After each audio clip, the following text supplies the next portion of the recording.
मनीषा, जो कि बहुत ही शांत स्वभाव, नेक दिल और शर्मीली लड़की थी। उसकी दुनिया इसके घर वालों तक ही सीमित थी, मगर उसे अंदाजा तक नहीं था कि मेरे साथ कितना दर्दनाक, घिनौना और इतना खौफनाक होगा जिसकी कोई हद नहीं। उसे देख शायद शैतान की भी रूह कांप उठे।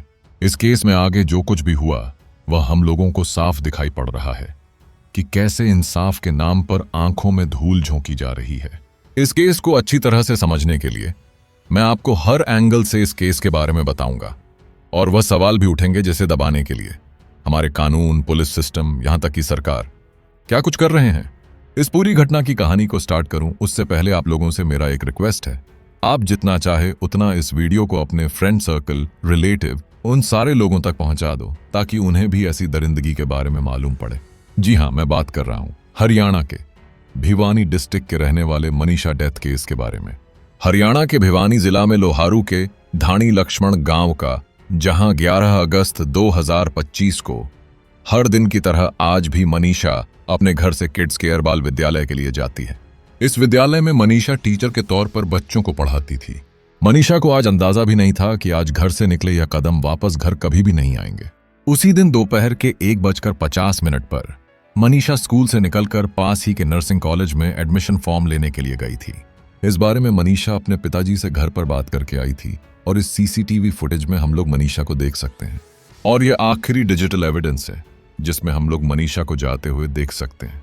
अब शाम होने के बाद मनीषा जब अपने घर नहीं पहुंची तो उसके दादाजी को थोड़ी चिंता होने लगी कि अभी तक मनीषा घर क्यों नहीं आई। अब जैसे जैसे शाम हो रही थी, दिन ढल रहा था, वैसे वैसे दादाजी की चिंता और भी ज्यादा बढ़ने लगी। वह इसी चिंता में बस के ड्राइवर के पास पहुंचे जिस बस से मनीषा स्कूल जाया करती थी। बस ड्राइवर ने बताया कि मनीषा को अपना स्कूल कंप्लीट करने के बाद उसे कॉलेज में एडमिशन फॉर्म लेने के लिए जाना था। शायद मनीषा को इसमें देरी हो गई होगी। बस ड्राइवर से ये सारी बातें सुन दादाजी को थोड़ी राहत तो मिली, लेकिन शाम 4:30 बजे तक भी मनीषा अपने घर नहीं पहुंची। तो दादाजी ने मनीषा के पिता संजय सिंह के पास कॉल किया और इन सारी वाकया के बारे में बताया कि शाम हो गई और अभी तक मनीषा घर नहीं आई है। अब 6:15 बजे के समय मनीषा का कॉल उसके पिता संजय के पास आता है। यह कॉल मात्र 10 सेकंड के लिए ऑन कॉल था, मगर मनीषा की तरफ से कोई आवाज नहीं आई। इसके बाद कॉल कट जाती है।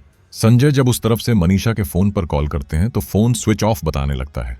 जब वो घर पर कॉल करके मालूम किया तो पता चला कि मनीषा अभी तक घर नहीं आई है। अब संजय को भी अंदर से डर लगने लगा कि कहीं मेरी बेटी मनीषा के साथ कोई अनहोनी तो नहीं हो गई। वो बिना वक्त गवाए लोहारू से बस पकड़कर सिंहघनी के आइडियल इंटरनेशनल कॉलेज पहुंचते हैं, जहां मनीषा अपना नर्सिंग का फॉर्म लेने के लिए आई थी। जब संजय कॉलेज के गार्ड से पूछते हैं कि क्या यहां मनीषा नाम की कोई लड़की फॉर्म लेने के लिए आई थी, तो गार्ड साफ इनकार कर देता है कि यहां कोई मनीषा नाम की लड़की फॉर्म लेने के लिए नहीं आई थी। रिसेप्शन पर भी संजय को यही बताते हैं कि यहां कोई लड़की नहीं आई थी। यहां संजय ने एक बात नोटिस की कि रिसेप्शन पर मौजूद 3 लोग शराब पिए हुए थे, नशे में धुत थे। अब संजय ने तुरंत 112 पर कॉल करके पुलिस को बुलाया और वे फिर से इस कॉलेज पर आए। तो यहां कॉलेज का स्टाफ पुलिस वालों को ही सीसीटीवी फुटेज दिखाने से मना कर दिया। इसके बाद संजय अपने चाचा के साथ लोहारू पुलिस स्टेशन पहुंचते हैं और कंप्लेंट दर्ज करने के लिए कहते हैं, लेकिन यहां पुलिस उनकी बात को टाल रही थी और रिपोर्ट दर्ज करने से मना करते हुए यह बोल रहे थे कि आपकी बेटी किसी के साथ भाग गई होगी, नहीं तो अपने दोस्तों के साथ पिकनिक मनाने गई होगी, 1-2 दिन में वापस आ जाएगी। अब पुलिस की ही जुबान से ऐसी बातें सुनकर और उनके ऐसे रवैये को देखकर मनीषा के पिता संजय बेबस और निराश होकर घर लौट आते हैं। अगले दिन संजय यानी कि 12 अगस्त को फिर से लोहारू पुलिस स्टेशन पहुंचते हैं, जहां इन्हें सारा दिन पुलिस स्टेशन में बैठाने के बाद बहानेबाजी करके फाइनली अब 5:30 बजे एएसआई शकुंतला इनकी बेटी की रिपोर्ट दर्ज करती है। जब शकुंतला आइडियल कॉलेज जाकर सीसीटीवी फुटेज दिखाने के लिए कहती है तो इन्हें भी कॉलेज स्टाफ सीसीटीवी फुटेज दिखाने से मना करके ये बोलते हैं कि हायर पुलिस ऑफिसर के मौजूदगी में ही हम सीसीटीवी फुटेज दिखा सकते हैं। अब पुलिस वाले यहां से वापस लौट आते हैं। यहां पुलिस एक और सबसे बड़ी गलती की कि ये लोग मनीषा के फोन का आखिरी लोकेशन भी ट्रेस करने की कोशिश तक नहीं की। अगले दिन 13 अगस्त को एएसआई शकुंतला संजय के पास कॉल करके बताते हैं कि हमें आइडियल कॉलेज से 1 किलोमीटर की दूरी पर नहर के पास एक खेत में एक लड़की की बॉडी मिली है। आपको पहचान करने के लिए यहां पर आना पड़ेगा कि कहीं यह बॉडी आपकी बेटी की तो नहीं है। अब ये बातें सुनकर संजय अंदर से बहुत ही ज्यादा डर गए। वह तुरंत वहां पहुंचे बॉडी की पहचान के लिए। बॉडी को देखते ही संजय की मानो उसकी दुनिया उजड़ गई हो, उसके मानो पैरों तले जमीन खिसक गई हो। उनके आंखों के सामने उनकी लाडली बेटी बेजान हालत में पड़ी हुई थी और बॉडी का कंडीशन ऐसी हालत में थी कि देखकर किसी का रूह तक हिल जाएगी। मनीषा की बॉडी एक खेत में पड़ी हुई मिली और उसका चेहरा पूरी तरह से डिकम्पोज हो चुका था। दिखने में ही लग रहा था कि उसके चेहरे पर एसिड डाला गया हो। उसके दोनों आंखें गायब थीं। चेहरा इस तरह से डिकम्पोज हो चुका था कि जबड़ा तक नजर आ रहा था। मनीषा की गर्दन गायब थी, उसका सर बॉडी से मात्र कुछ इंच ही जुड़ी हुई थी। अब मनीषा की मौत की खबर आग की तरह पूरे गांव में फैल चुका था। जो कोई भी उसकी बॉडी की ऐसी हालत को देख रहा था, उनके मन में बस एक ही सवाल उठ रहा था कि आखिर मनीषा की ऐसी घिनौनी हरकत करने के पीछे आखिर कौन शख्स है, आखिर कौन है जो इस तरह से हैवानियत को अंजाम दिया कि देखते ही किसी का रूह कांप उठता है। अब जितने भी लोग मनीषा को ऐसी हालत में देखें, मनीषा के बारे में सुन रहे थे, वह सारे लोग आग बबूला हो रहे थे और बड़ी ही संख्या में वहां लोगों की भीड़ इकट्ठा हो चुकी थी जिस जगह मनीषा की बॉडी पुलिस वालों को मिली। अब लोगों की गुस्सा को देखते हुए पुलिस जल्दबाजी में मनीषा की बॉडी को पोस्टमार्टम के लिए भिवानी के सिविल हॉस्पिटल भिजवा दिए। पुलिस के शुरुआती रवैया के चलते लोगों का गुस्सा पुलिस के ऊपर और भी ज्यादा था, क्योंकि यहां पर सभी लोगों का बस यही कहना था कि समय रहते अगर पुलिस ने एक्शन ली होती तो शायद मनीषा आज हम लोगों के बीच सुरक्षित सही सलामत होती। अब धरने पर बैठे सभी लोगों के जुबान पर बस एक ही नारा था कि हमें मनीषा के लिए इंसाफ चाहिए और हम तब तक नहीं रुकेंगे जब तक उसके कातिलों को सजा नहीं मिल जाती। लेकिन जब मनीषा का पोस्टमार्टम रिपोर्ट लोगों के सामने आया तो यह रिपोर्ट अपने आप में ही एक अलग कहानी बता रही थी। इस रिपोर्ट को देखकर ना ही मनीषा के परिवार और ना ही वह लोग संतुष्ट हो रहे थे जिन लोगों ने मनीषा की बॉडी को देखा था। इस रिपोर्ट ने तो मनीषा के इस केस का पूरा एंगल ही बदल दिया। जिन जिन लोगों ने मनीषा को वैसी हालत में देखा था, वह लोग बता रहे थे कि मनीषा के साथ घिनौना दुष्कर्म हुआ है और फिर उसे बहुत ही ज्यादा टॉर्चर करके उसे खत्म कर दिया गया है। लेकिन 14 अगस्त को भिवानी सिविल हॉस्पिटल से आया मनीषा की पोस्टमार्टम रिपोर्ट के मुताबिक डॉक्टरों ने बताया मनीषा की किडनी और आंत में ऑर्गेनोफॉस्फोरस, जो कि एक इंसेंटिसाइड होता है, उसके कुछ अंश मिले हैं। और दरिंदगी दुष्कर्म वाले एंगल को यह बोलकर टाल दिया गया कि मनीषा की बॉडी और उसके कपड़े पर कहीं पर भी हमें कोई भी सीमन नहीं मिला है और ना ही उसकी बॉडी पर कोई स्ट्रगल के निशान हैं। तो अब इन सारे पॉइंट को ध्यान में रखकर पोस्टमार्टम रिपोर्ट को लेकर पुलिस अब इस नतीजे पर पहुंचती है कि नहीं, मनीषा का मर्डर हुआ है और ना ही उसके साथ घिनौना दुष्कर्म। अब यह स्टेटमेंट पुलिस वालों की तरफ से आने के बाद होना क्या था? मनीषा के घर वालों के साथ पूरे राज्य के लोगों का गुस्सा पुलिस और प्रशासन के खिलाफ फूटना तय था और हुआ भी ठीक वैसा ही। अब केस को इधर उधर से निपटाने के लिए सरकार ने खुद डिसीजन लिया। कुछ पुलिस वालों को ट्रांसफर ही कर दिया तो वहीं कुछ पुलिस ऑफिसर को हमेशा के लिए सस्पेंड भी कर दिया। यहां तक कि यह बात ज्यादा न फैले, इसके लिए सरकार ने वहां का इंटरनेट ही बंद करवा दिया।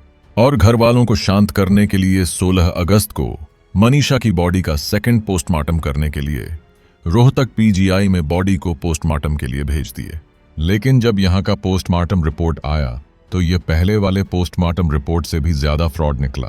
पीजीआई मेडिकल सुपरिंटेंडेंट डॉक्टर कुंडल मित्तल ने बताया कि गले में जो कट का निशान है वो इरेगुलर है और हमें आशंका है कि यह कट का निशान किसी जानवर की वजह से हुआ।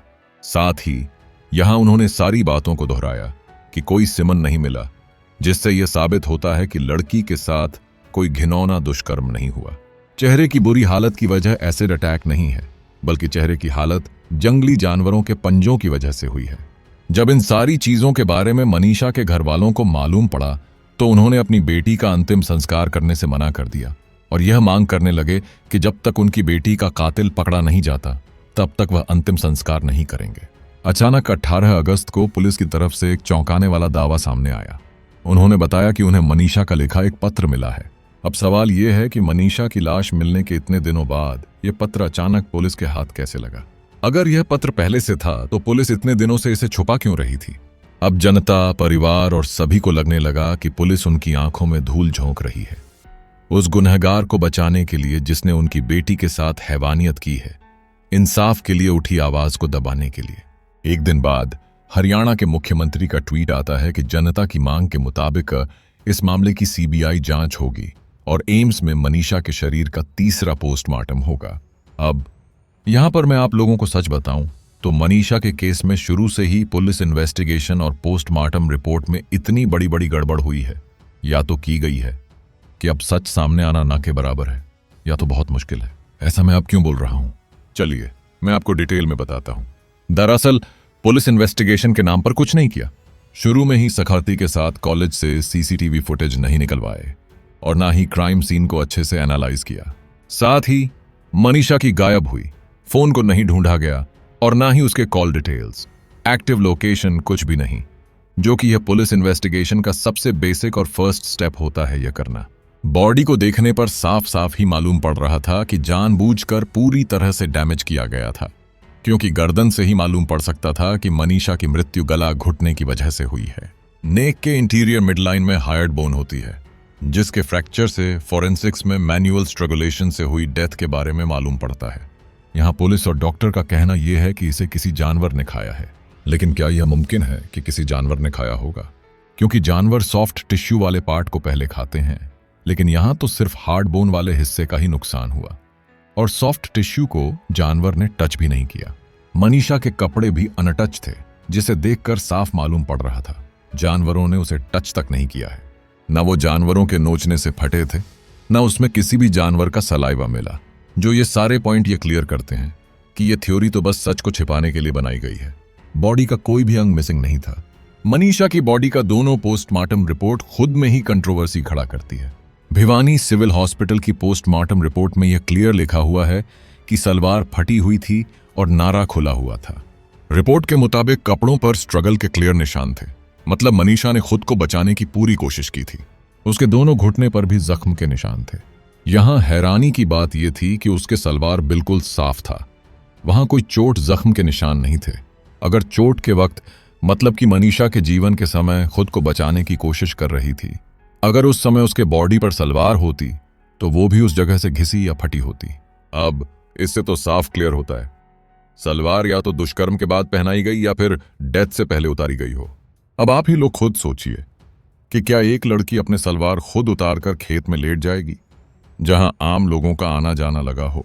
दुष्कर्म वाले एंगल को इसलिए सिर्फ सीमन ना मिलने की वजह से खारिज कर दिया गया, जबकि सुप्रीम कोर्ट खुद ही कहता है कि दुष्कर्म हुए लड़की के साथ सीमन मिलना या ना मिलना इस बात को तय नहीं करता कि उसके साथ दुष्कर्म हुआ है या नहीं। अब हम लोग पॉइजन वाले एंगल को देखें तो वहां पर बोतल, पेपर या कुछ भी तो मिलता, लेकिन वहां पर ऐसा कुछ नहीं मिला। पॉइजन लेने के बाद एक इंसान की बॉडी में जो रिएक्शन होता है वैसा कुछ भी तो होता, जैसे कि मुंह से झाग निकलना, उल्टी करना। ऐसे में मनीषा के कपड़ों पर कुछ तो मिलता, लेकिन ऐसा कोई भी जिक्र नहीं है। क्राइम सीन पर मनीषा की जूतियां ऐसे मिली जैसे कि मानो उसे कोई उतार कर फेंका हो। क्राइम सीन पर शराब के बोतल और गाड़ी के टायर के निशान भी मिले, लेकिन उसका फॉरेंसिक टेस्ट करना पुलिस ने जरूरी नहीं समझा। पुलिस ने अपनी तरफ से एफर्ट के नाम पर ऐसा कुछ भी नहीं किया। यहां मनीषा को कॉल रिकॉर्ड, उसके फ्रेंड सर्कल, स्कूल, कहीं से भी स्टेटमेंट नहीं लिए गए। ना ही लड़ाई झगड़े, अफेयर के एंगल से भी इस केस को जांच नहीं की गई। सबसे बड़ी बात, भिवानी सिविल हॉस्पिटल की पोस्टमार्टम रिपोर्ट और रोहतक पीजीआई पोस्टमार्टम रिपोर्ट दोनों एक दूसरे से मैच ही नहीं करते। भिवानी पोस्टमार्टम रिपोर्ट में यह मेंशन किया गया है कि मनीषा के आई बॉल्स मिसिंग हैं। वहीं रोहतक पीजीआई के रिपोर्ट में यह लिखा गया है कि कॉर्निया और प्यूपिल पूरी तरह से डिकम्पोज थे। जब वह पार्ट बॉडी में था ही नहीं तो वह डिकम्पोज कैसे हो गया? और यहां हैरानी की बात तो यह है कि रोहतक पीजीआई ने बोला कि बॉडी में मिट्टी लगी हुई थी, जबकि भिवानी हॉस्पिटल से रोहतक पीजीआई के पास प्लास्टिक से रैप, फूली, वॉश, बिना कपड़ों के बॉडी भेजी गई थी। क्योंकि एक बार बॉडी को पोस्टमार्टम कर दिया जाता है तो उसे अच्छी तरह से वॉश करके रखा जाता है, तो ऐसे में रोहतक पीजीआई को बॉडी पर मिट्टी और घास की पत्तियां कैसे मिली? इन सारे पॉइंट से तो यह साफ हो जाता है कि रोहतक पीजीआई की रिपोर्ट को ऐसा जानबूझकर बनाया गया या फिर जल्दबाजी में गलत रिपोर्ट बन गई। कहीं ऐसा तो नहीं कि जब लोगों ने हंगामा करना शुरू किया तो सिर्फ नाम के लिए दूसरा पोस्टमार्टम रिपोर्ट तैयार कर दिया गया ताकि लोगों को यह दिखा सके कि उनकी मांग के मुताबिक दूसरा पोस्टमार्टम हो रहा है। इस केस में अब तक जितने भी रीजन दिए गए हैं वो सभी बेहद खोखले लगते हैं, जिसमें सबसे पहले आता है मनीषा द्वारा लिखी गई वह नोट जो बॉडी मिलने के कई दिनों के बाद मिला, और उससे भी बड़ी बात उस नोट की हैंडराइटिंग। जो नोट हम लोगों को दिखाया जा रहा है उसमें हर एक शब्द बहुत अलग अलग लिखा गया है, जिसे देखकर मालूम पड़ रहा है कि लिखने वाला बहुत आराम से लिखा है, जबकि ऐसे नोट लिखने वालों की मानसिक स्थिति ऐसी नहीं होती। ऐसे में हैंडराइटिंग का फ्लो थोड़ा डिस्टर्ब होता है। नोट में मनीषा ने ऐसे किसी रीजन को नहीं जिक्र किया है जैसा पुलिस बता रही है। आज एक दुष्कर्म और मर्डर के केस को डिनाई किया जा रहा है। वहां इसी केस की शुरुआत में पुलिस ने लिखा था, गलत काम करके कत्ल किया। मतलब कि पहले ही दिन पुलिस ने खुद इस केस में मर्डर के एंगल को माना और फिर आगे जाकर इस केस का पूरा एंगल ही बदल दिया। जब लोगों ने इंसाफ और न्याय की गुहार लगाई तो सरकार ने कुछ पुलिस वालों को सस्पेंड और कुछ को ट्रांसफर कर दिया, जबकि जरूरत थी इस केस में अच्छे, ईमानदार, ट्रैक वाले पुलिस ऑफिसर को हायर करने की। उल्टा तो इस मामले को कंट्रोल करने के लिए कई शहर, कई जगहों पर इंटरनेट बंद करवा दिया। पिछले बीते कुछ केस की रिपोर्ट को देखकर अगर कहा जाए तो अब उम्मीद ही बहुत कम है कि इस केस में सीबीआई या फिर एम्स का तीसरा पोस्टमार्टम रिपोर्ट कुछ नया खुलासा कर पाएगी। सो अब यह केस हम लोगों को यह दिखाता है कि इसमें इतने सारे लूपहोल्स हैं कि अगर इस केस में असली कातिल पकड़ा भी गया तो वह बड़े ही आराम से कानून की नजरों से बच निकलेगा। यहाँ यह कहना गलत नहीं है कि यह किस क्लियर कट मर्डर का दिख रहा है। इस केस को इतनी बुरी तरह से डैमेज कर दिया गया है कि सच और इंसाफ की उम्मीद करना नामुमकिन सा लग रहा है। सो दोस्तों, इस केस को लेकर आप लोगों की क्या राय है? कमेंट बॉक्स में जरूर बताइएगा। धन्यवाद।